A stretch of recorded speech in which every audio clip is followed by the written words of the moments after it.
Alright, I figured I'll review a couple movies. Um, Here I have Terminator 2.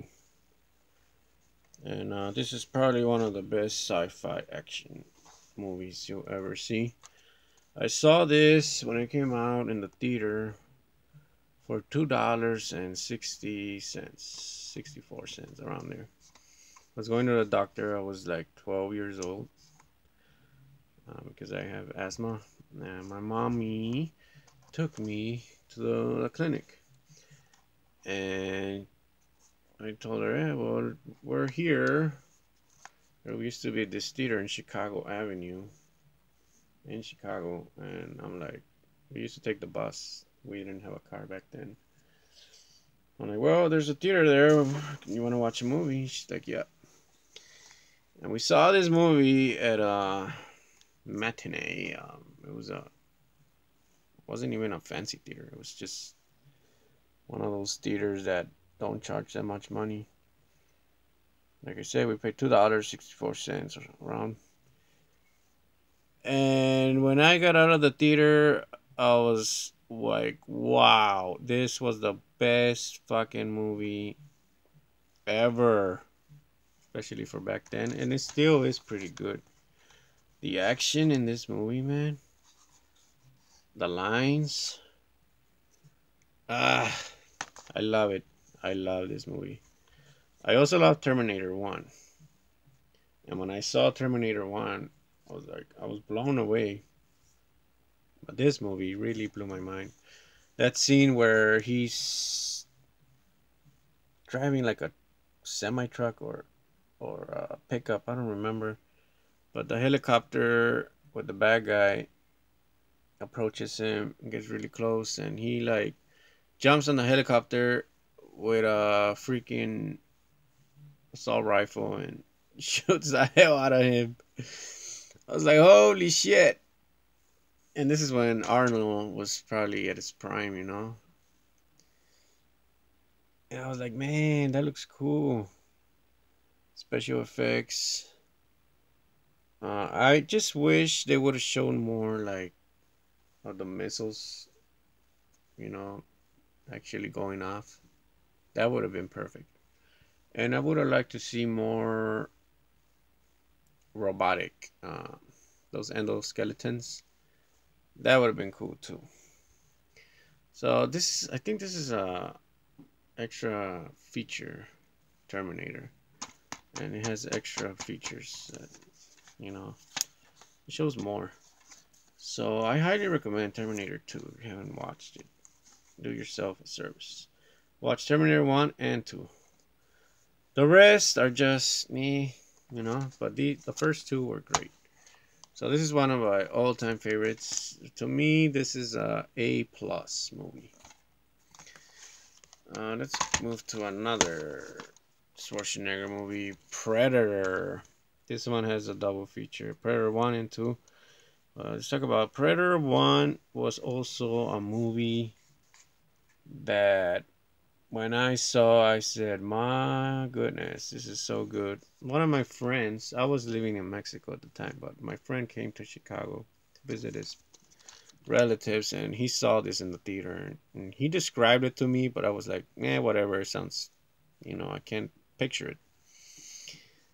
And then I think my dad got a copy, and he brought it to Mexico on a beta. It wasn't VHS, it was a beta tape.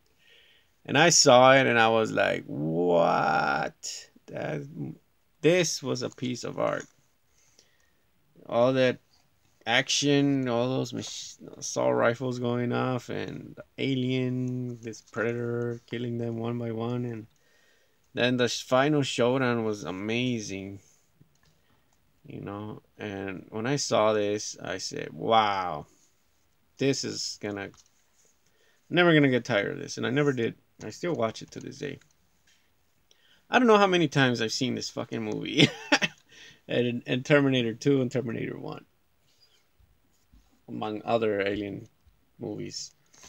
But I'll never get tired of this. Predator 2 was something that I didn't see until I came back to the States.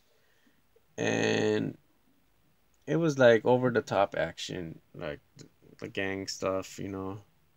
It wasn't too believable. It was like it seemed like an alarmist type of movie. It was okay, I guess. It wasn't great, but you know, it just didn't do it for me too much. Uh, Predator to me was an A plus. Predator 2 was probably like a B minus, maybe a C plus between there. So yeah, but very cool classic movies, man. All right, well, let's see what else we got. Well, let's stick with the classics. Blade Runner with for Harrison Ford. It's a cool movie, very futuristic. It kind of reminds me of Ghost in the Shell a little bit, to tell you the truth, where you got these cyborgs that are so perfect looking, and I think he's like a detective looking for this criminal cyborg that's committing all these crimes, and he's gonna die because I don't know, lifespan's not that long. But it's got some really cool special effects, and I think they're remaking another one of these, which I don't think they should, because every time they remake these classics, they killed it. But I did like this movie. Finally decided to buy it because I mean it's a classic, man. It's a great movie. Uh, I'll give it an A minus. You know, just because these movies they have, you know, it's sci-fi. I like to see more action, like more shooting and stuff. But it's great though. Don't get me wrong. A minus is not bad. Everything that's A, it's good. So now one more. Fuck it. Let's see. The Abyss. The Abyss is a great movie, and it's if you like aliens, if you like Close Encounters of the Third Kind, which I haven't reviewed, you're gonna love this movie. Except this takes place under the ocean. There's this alien coming in and out of the. I guess they're stationed underwater somewhere in the ocean, and there's a whole fucking giant city of. It's like a giant UFO full of aliens. But these aliens are beautiful. They look like I don't even know. Like they're so transparent, and you know how things glow in the dark, in the ocean, in the deep. That's how these aliens look, and they're nice aliens. They're not assholes. And who stars in this movie? Let me see. I know Ed Harris is in it. Yeah.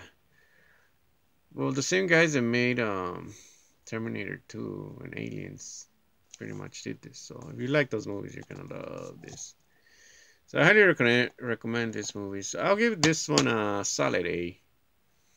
You know, even though it doesn't have a lot of action, but it's the plot is amazing. It's a solid A. All right, people. So I'll review a few more of these because I'm killing time right now. See you around. Bye.